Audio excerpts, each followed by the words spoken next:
Times live show में आप सभी का स्वागत है। मैं हूं क्रांति संभव। अगर आप ऐसे कार कस्टमर हैं जो अपनी फैमिली के लिए 6 सीटर 7 सीटर एसयूवी के बीच में थोड़े से कंफ्यूज हैं, या फिर आप ऐसे मोटरसाइकिल इंथुजियास्ट हैं जो आम शहरी ट्रैफिक में चलने वाली जो बाइक्स होती हैं उससे थोड़ा सा एक्स्ट्रा फंक्शनैलिटी वाली बाइक चाहते हैं, तो फिर आज का एपिसोड आपके लिए ही है, क्योंकि ऐसी ही खास स्टोरीज लेकर आज के एपिसोड में हमारी पूरी टीम हाजिर हुई है आपके सामने। तो शुरुआत करते हैं एपिसोड की, बताते हैं कौन कौन सी सवारियां आज हम आपके लिए लेकर आए हैं। अगर आप कंफ्यूज हैं किया कैरेंस और Hyundai अल्काज़ार के बीच, तो आज हमारा वर्डिक्ट आपके लिए। रॉयल एनफील्ड ने अपनी हिमालयन को उतारा स्क्रैम 411 के अवतार में। कितनी खास है ये बाइक, जानेंगे आज। और 3.5 करोड़ रुपए की मायबाख 1 साल के लिए बेच दी मर्सिडीज इंडिया ने। क्या खास है इनमें?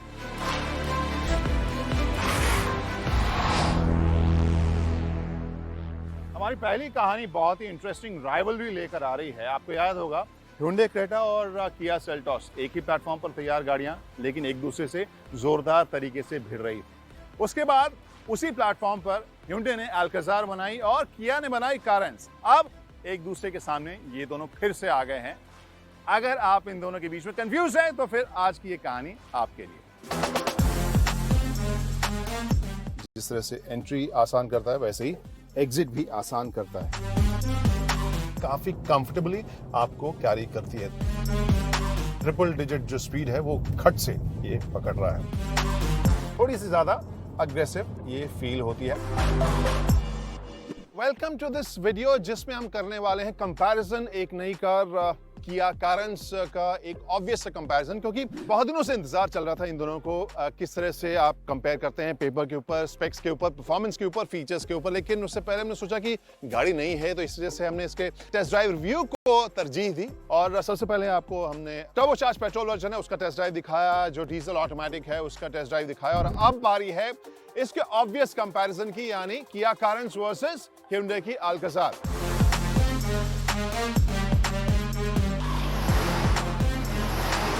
लुक्स के मामले में सबसे इंपॉर्टेंट एस्पेक्ट तो शायद मेरे हिसाब से यही है कि सेल्टॉस की तरह कैरेंस नहीं दिखती है।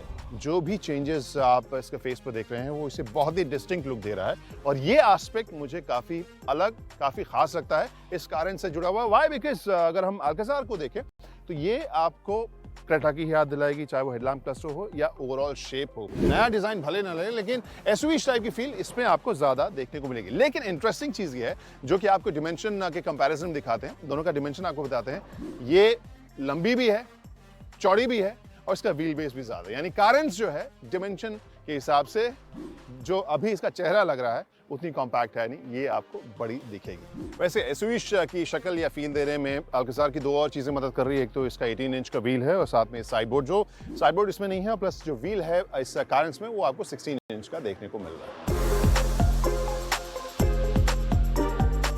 पेपर पर तो किया कैरेंस का डिमेंशन बड़ा है, लेकिन रिजल्टेंट जो स्पेस है वो कितना अलग है। तो सबसे पहले मैं उसके लिए यहाँ इस लगेज स्पेस को ही चेक करता हूँ अंदर बैठने से पहले, क्योंकि 7 सीटर है। यहाँ पर आमतौर पर लोग फैमिली के साथ सामान लेके लंबी दूरी पर जाना चाहते हैं, वहाँ स्पेस बहुत इंपॉर्टेंट फैक्टर होता है। तो यहाँ पर मैं इस अल्काज़ार के इस पैनल को निकालता हूँ। ऑब्वियसली यहाँ पर आपको स्पेयर व्हील यहाँ नहीं बल्कि नीचे देखने को मिलेगा, जिससे आप यहाँ से एक्सेस कर सकते हैं। थोड़ा सामान रखने की जगह यहाँ पर भी मिल रही है, टूल बॉक्स यहाँ पर है। अब इस पैनल को मैं कैरेंस में डालता हूँ, और आप देख सकते हैं जगह फिर भी कैरेंस में थोड़ी सी ज़्यादा है। तो ये सिंपल, लेकिन आई गेस विजुअली बताने के लिए काफ़ी है कि कैरेंस में जो जगह है पीछे आपको थोड़ी ज़्यादा मिल रही है अल्काज़ार के मुकाबले। यहाँ पर इस अल्काज़ार की बात करूँ, यहाँ पर पावर्ड सीट आपको ड्राइवर साइड देखने को मिल रहा है। वेंटिलेटेड सीट्स आपको फ्रंट में दोनों देखने को मिलेंगे। कैरेंस में एयर प्यूरीफायर के स्पेस को देखकर या पोजीशन को देखकर मुझे लगता है कि ये स्पेस मैनेजमेंट जो है वो शायद बेहतर मुझे महसूस हो रहा है। तो ये भी फीचर है ही। इसके अलावा कनेक्टेड फीचर्स भी आपको इसमें मिलेंगे ही। यहाँ पर electronic parking brake auto hold के साथ आपको मिल रहा है। उसके ऊपर बटन है ड्राइव और ट्रैक्शन, यानी कुल मिलाकर 6 अलग अलग मोड में आप इसे चला सकते हैं। आपके पास 360 डिग्री कैमरा का भी ऑप्शन है। तो ओवरऑल फील जो है वो मुझे एसयूवी टाइप की ज्यादा इसमें फील लगती है। किया कारेंस के ड्राइवर सीट से कहानी। यहाँ सबसे पहले इसको एडजस्ट अगर हम करें तो यहाँ पर मैनुअली आपको इसकी हाइट को एडजस्ट करना पड़ता है, तो वो पावर्ड सीट आपको इसमें देखने को नहीं मिलेगी। वहीं अगर इंफोटेनमेंट की बात करें स्क्रीन की, तो ये देखने में जिस तरह से इंटीग्रेटेड है अच्छी कॉम्पैक्ट लग रही है, और अल्काज़ार से थोड़ी सी छोटी हो सकता है कि आपको देखने को मिलेगा, लेकिन मामला जो है वो सेम ही है। इसमें भी स्टीयरिंग व्हील के साथ आप देख सकते हैं paddle shifters, because this is also diesel automatic as you know. Wireless charging का पूरा यूनिट है, और जो ये कंसोल है बीच का सेंटर पैनल, उसमें आप वेंटिलेटेड सीट्स के जो बटन्स हैं वो देख सकते हैं। इसके अलावा पार्किंग जो कैमरा है, रिवर्स कैमरा, उसका व्यू देख सकते हैं। मोरलेस कलर थीम और फीचर्स के हिसाब से अल्काज़ार थोड़ी सी ज़्यादा लोडेड नज़र आती है। अल्काज़ार सेकेंड रो स्पेस अच्छी है, नी रूम के लिए आपको काफ़ी स्पेस यहाँ मिल रहा है, प्लस इसे आप स्लाइड भी कर सकते हैं। कुशनिंग आपको अच्छी लग रही है, थाई सपोर्ट भी अच्छा लग रहा है। बैक सपोर्ट लंबे लोगों के लिए उतना आरामदेह नहीं है, लेकिन हाँ इट डज द जॉब, और उस हिसाब से मैं देखूँ तो काफ़ी प्लश फील दे रहा है। इसमें एक और एलिमेंट है जो इसको और थोड़ा सा लग्जूरियस बनाता है, वो बीच का जो पैनल है थोड़ा सा हाईटेक, थोड़ा सी फील इसकी ज़्यादा प्रीमियम बनाता है। ये जो आर्मरेस्ट है, इसमें सामान रखने की भी जगह है, वायरलेस चार्जर भी है, कप होल्डर भी है, लेकिन ये जो आर्मरेस्ट है वो लंबी दूरी के लिए मुझे लगता है कि काफ़ी कंफर्टेबल फीचर है।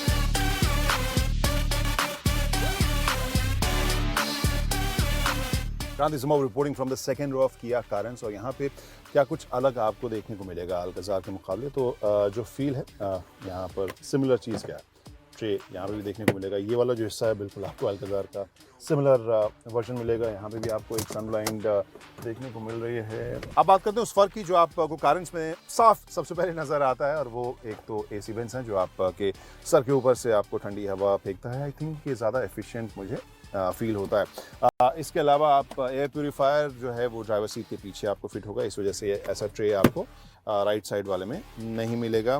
तो ओवरऑल फील अगर मैं कहूँ स्पेशियस है, कंफर्टेबल है। जो फीचर्स आपको अल्काज़ार में मिल रहे हैं मोरलेस आपको यहाँ पे भी देखने को मिल रहे हैं, और जो फील है वो थोड़ी सी ज़्यादा स्पेशियस आपको अंदर नज़र आएगी, क्योंकि पूरा जो थीम है वो काफ़ी लाइट कलर का यहाँ पर रखा गया है, और उसकी शायद ज़रूरत इस वजह से भी थी क्योंकि ऊपर छत में अगर आप देखें तो जो सनरूफ है उसका साइज अल्काज़ार के मुकाबले काफ़ी छोटा आपको नज़र आएगा।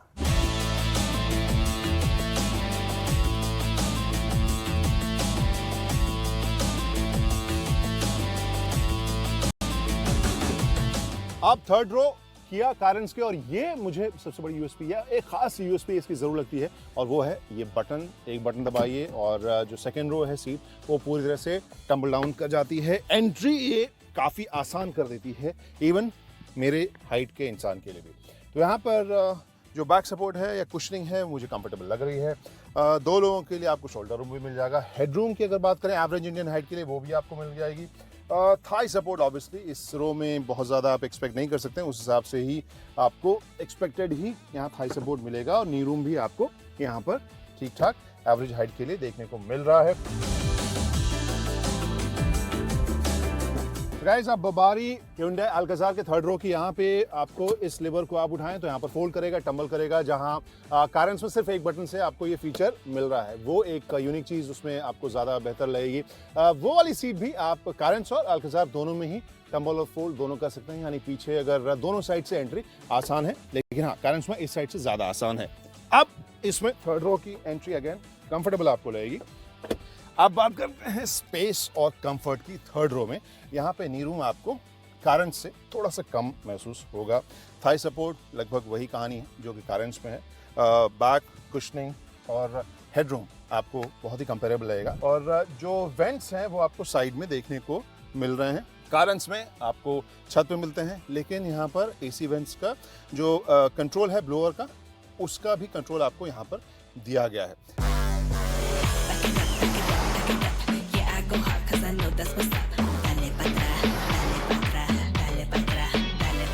और गाइस अब ड्राइव करने की बारी आ गई है इस किया कारेंस डीजल ऑटोमेटिक की, और यहाँ सबसे पहली चीज़ जो फील कर रहा हूँ transmission smooth transition, at the same time बहुत ज़्यादा रिलैक्स भी नहीं। जो इसके इंजन का टॉर्क है उसको सही तरीके से हार्नेस कर रहा है, यूज़ कर रहा है, और ट्रिपल डिजिट जो स्पीड है वो खट से ये पकड़ रहा है।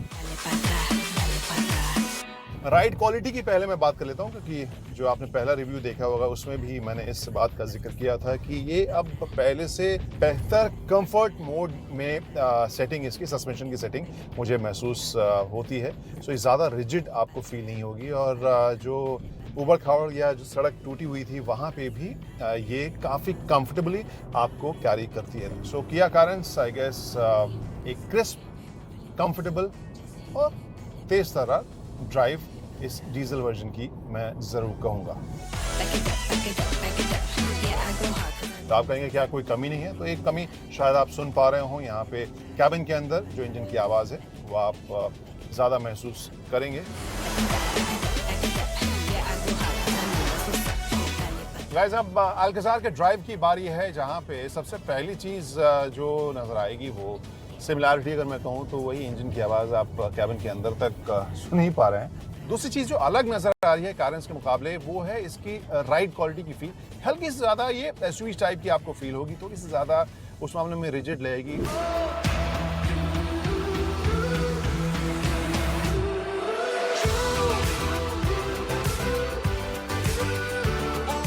गाइस, अब वही वर्ल्ड फेमस सवाल इन इंडिया की बिंदु कहाँ पे शाम कर दिया, और बिंदु ऑब्वियसली आई नो आप जानते हैं कि कहाँ पे शाम कर दिया। प्राइसिंग के ऊपर ऐसी अट्रैक्टिव, ऐसी अग्रेसिव प्राइसिंग किया ने कारण से कर दिया है कि उसने सबको कंफ्यूज जरूर कर दिया। अलग अलग सेगमेंट के कस्टमर्स को, अलग अलग सेगमेंट की गाड़ियों को। भले ही इंट्रोडक्टरी प्राइसिंग है लेकिन प्राइसिंग तो बहुत ही आकर्षक है, और फिलहाल कंपनी कह भी रही है कि वो जल्द से जल्द डिलीवर भी कराएगी, हालांकि उसके ऊपर वेटिंग पीरियड हो गया। खैर, पॉइंट ये है कि अगर हम इन दोनों गाड़ियों को कंपैरिजन के ऊपर वापस आए तो यहाँ पर ये जरूर कहूँगा कि अगर फील और ड्राइव के हिसाब से या फीचर्स की कुछ एक लिस्ट के हिसाब से हो सकता है कि ज़्यादा एसयूवी, ज़्यादा लोडेड अल्कज़ार कुछ मामलों में लगे, लेकिन ओवरऑल प्राइसिंग और एमपीवी सेंट्रिक फीचर्स के साथ मुझे लग रहा है कि यहाँ किया कारेंस बाजी मार रही है।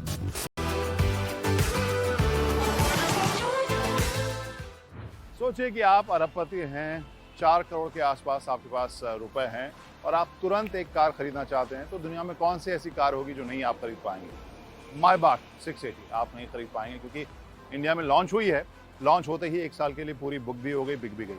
क्या खास था इसमें और क्या इस सेगमेंट में खेल चल रहा है? बात की हमने मर्सिडीज इंडिया के वीपी सेल्स एंड मार्केटिंग से। थैंक यू सो मच, आपने वक्त निकाला हमारे लिए बात करने के लिए। और फर्स्ट क्वेश्चन वुड बी, 2 मायबाख एक साथ, one which is made in India, one CBU. Why did you think of A, Maybach, and why 2? Firstly, Maybach is the best car in the portfolio, best car in the world, S-Class, and then उसको हम कैसे और better करें, and that is the answer is Maybach. जो हम locally produce कर रहे हैं द S-Class Maybach, इसके अंदर हमने ऑलरेडी काफ़ी सारे फीचर्स दिए हुए हैं, right from gesture control to the Burmester 4D surround system to the full package. But then Maybach segment के अंदर ऐसे भी कस्टमर्स है जिसे इंडिविजुअलाइज कार चाहिए, उसको ऐसी गाड़ी चाहिए जो और किसी के पास नहीं हो इंडिया में, एंड फॉर दैट उनके लिए एक इंटीरियर सीट्स अलग होनी चाहिए या 2 tone colour paint options. So उसके लिए हमने फुली इंपोर्टेड यूनिट्स का ऑप्शन दिया है so that they can customise the car, individualise the car. तो उसके अंदर वो अपनी कलर सेलेक्ट कर सकते हैं, 2 टोन पेंट हो या इंडिविजुअल सीट्स हो रियर सीट में, and that's the only reason हमने 2 गाड़ियों को चूज़ किया। But the main reason of localizing is price. I think the local जो हम locally produce करेंगे चाकन पूना में, इसकी कीमत होगी 2.5 crore, and I think that's a very good value for the customer. It has everything, all the bells and whistles, fully loaded car है, and whereas जो a bit more finicky saying नहीं मुझे मेरा ही एक गाड़ी चाहिए, उसके लिए हमने imported cars का ऑप्शन दिया। And वो 3.2 crores की है, and it's like fully sold out. That's that's fully sold out. उसके हमारा इशू है कि पूरी world wide demand is huge for Maybachs. So उसमें हमें ऐसे मार्केट हमें एक्स नंबर की एलोकेशन मिलती है, एंड उस एलोकेशन हमें जो मिला था हमें ताकि अच्छी है। बट देन द मोमेंट हमने प्रेस को अनाउंस किया कि आज हम लॉन्च कर रहे हैं, ऑलरेडी हमें कस्टमर्स का फ़ोन आ गया था, and then they have all book those cars and that's out. But on these cars also, what the latest update I have now from the sales team is already for next 1 or 2 months we may not have the car, and there are customers who have already booked these cars also. और एक और question जो EV से जुड़ा हुआ है, आप अपनी नेक्स्ट जो EV है उसे भी इंडिया, मेड इन इंडिया बनाने वाले हैं? हाँ जी, आई थिंक इंडिया रेडी है ईवी के लिए, दैट्स वेरी क्लियर। हमने ऑलरेडी ऐसे ही पहले एक इम्पोर्टेड ईवी जो EQC, उसकी डिमांड देख के हमें काफ़ी कॉन्फिडेंस है कि लोकली प्रोड्यूस कर सकते हैं ईवी। सो इस साल के एंड में हम EQS again top of the line EV हम इंडिया में ही यही प्लांट में प्रोड्यूस करेंगे, and I think EVs are the future in that sense. And ये EVs जो हम बात करें इसकी रेंज है 750-800 kilometre. So you know the range anxiety जो था ये सब ये हाई एंड कार्स में कस्टमर्स को चिंता करने की ज़रूरत नहीं है. So we will introduce it end of the year and that's just the beginning because I think we will bring more and more EVs also in times to come. Thank you so much and congratulations. Thank you on for this. having.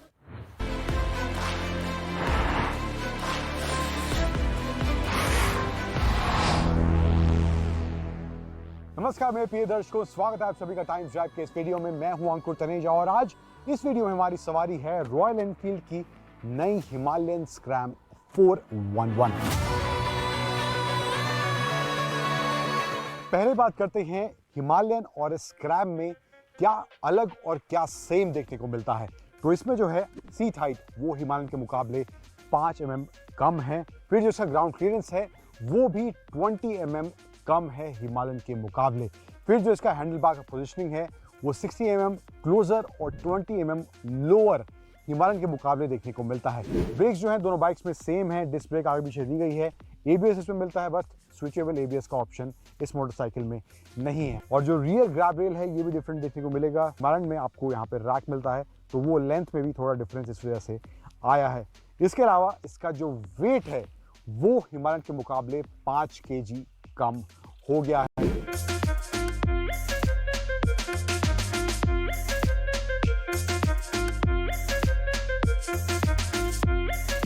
फिर आते हैं इसके instrument cluster पर. यहाँ पर थोड़ा Meteor वाला look इसके इंस्ट्रूमेंट क्लस्टर में देखने को मिलेगा. इसमें टाइम का इंफॉर्मेशन है, गियर इंडिकेटर है, ओडोमीटर दिया गया है, ट्रिप मीटर का ऑप्शन है, फ्यूल गेज दिया गया है एंड यहाँ पे आपको इसका स्पीडोमीटर आपको एनालॉग देखने को मिलने वाला है. इसके अलावा ABS लाइट है, बैटरी इंडिकेटर है, ये सब ऑप्शन देखने को मिलेंगे. और ये जो है इसका ट्रिपर है जो हमने और भी रॉयल एनफील्ड की बाइक्स में देखा है वो इसमें भी दिया गया है. लेकिन ये आपको स्टॉक बाइक के साथ नहीं मिलेगा, ये आपको एज एन एक्सेसरी देना पड़ेगा इन केस आपको चाहिए तो.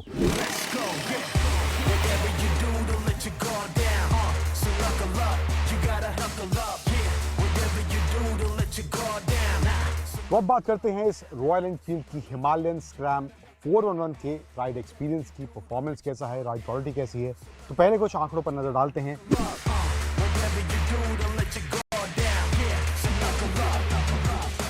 तो राइड एक्सपीरियंस की बात करें, रॉयल एनफील्ड का कहना है कि ये बाइक जो है अर्बन माहौल में भी और ऑफ रोडिंग वाले माहौल में भी एक अच्छा परफॉर्मेंस देगी. हमें कैसा इसका परफॉर्मेंस लगा उसकी बात करते हैं. राइड क्वालिटी जो शुरुआत की है वहाँ पर इसका जो शुरुआती पावर डिलीवरी है वो अच्छा देखने को मिलता है सिटी के हिसाब से एंड बाद में पावर डिलीवरी थोड़ा और बेहतर होता हुआ दिखाई देता है. फिर मैंने इस बाइक को लगभग 1.25 से 1.5 घंटा के आसपास इस बाइक को थ्रू आउट चलाया, बिना रुके चलाया. तो वहाँ पर परफॉर्मेंस के हिसाब से जब मैं इसको हाईवे पर ले गया तो वहाँ पर मुझे इसका हाईवे परफॉर्मेंस थोड़ा सा लेजी फील हुआ, थोड़ा लेट बैक फील हुआ. लेकिन जब मैं इस बाइक को सिटी में चला रहा था तो वहाँ पर मुझे पावर डिलीवरी और टॉर्क से कोई दिक्कत महसूस नहीं हुई. अराउंड 120-130 के आसपास जब मैं इसको टच कर रहा था तो बहुत देर ये बाइक उस नंबर पर पहुंचने में लगा रही थी. हालांकि पहुंच रही थी बट देर काफ़ी लगा रही थी. तो वहाँ पर मुझे लगता है कि इसका जो हाईवे एक्सपीरियंस है थोड़ा और बेटर हो सकता था.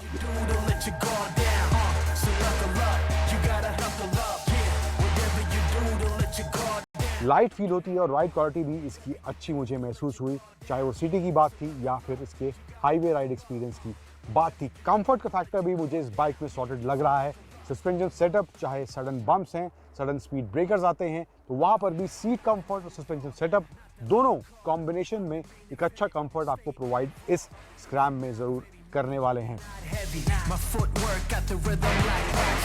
फिर बात करते हैं ब्रेकिंग की. तो डुअल चैनल ABS इस स्क्रैम 411 में दिया गया है तो ब्रेकिंग भी प्रिसाइज है, सटीक है. चाहे तेज रफ्तार में जब मैं था या धीमी रफ्तार में सिटी में बार बार ब्रेक्स लगानी पड़ रही थी तो वहाँ पर भी ये ब्रेकिंग डिपार्टमेंट मुझे इसका सॉर्टेड महसूस हुआ.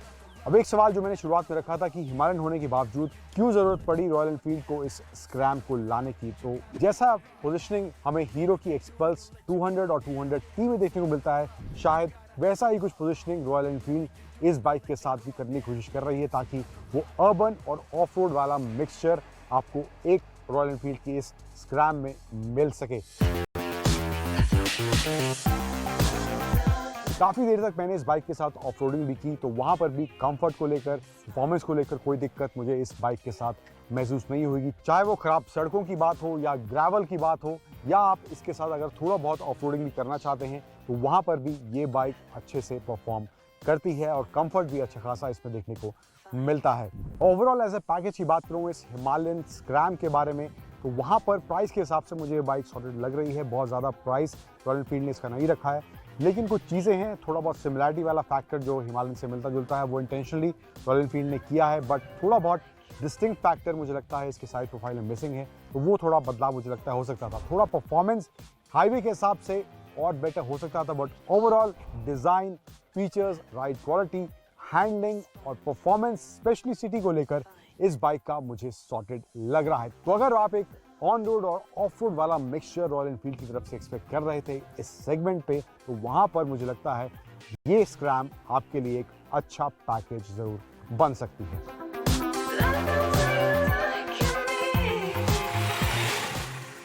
तो कैसी लगी स्क्रैम आपको, और अगर हिमालयन से कंपेयर करें तो फिर आपकी सोच क्या है? हमारे सारे सोशल मीडिया हैंडल्स आपकी स्क्रीन पर हैं। अपनी सोच, अपने कमेंट्स और इनकेस कोई सवाल है तो वो भी आप हमारे साथ ज़रूर शेयर कर सकते हैं। फिलहाल हमारी पूरी टीम को दीजिए इजाज़त टाइम ड्राइव के अगले हफ्ते के शो तक के लिए। फिलहाल बाय बाय, ड्राइव सेफली।